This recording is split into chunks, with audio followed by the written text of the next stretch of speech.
Presidente, un'altra opportunità, questi rapporti con l'Etiopia che nasce dalla partecipazione della regione a Expo.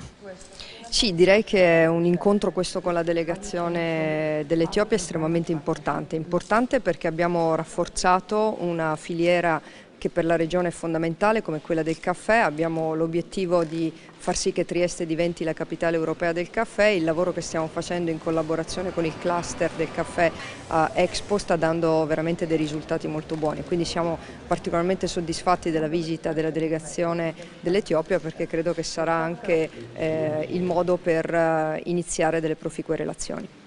What about the relationship between Italy, in particular our region, and your country? We have a very good relationship with Italy. E i nostri rapporti con l'Italia sono tradizionalmente dei rapporti molto buoni, molto forti. Abbiamo già delle ottime collaborazioni nel settore manifatturiero e nel settore del commercio.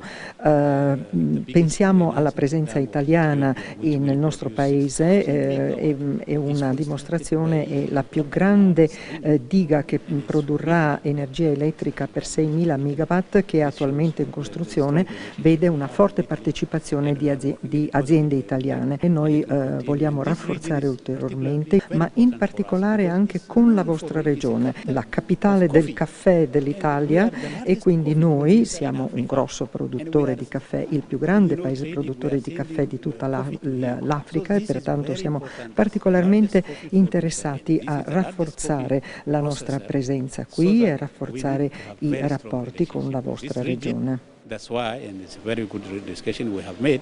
It's very important, and thank you so much.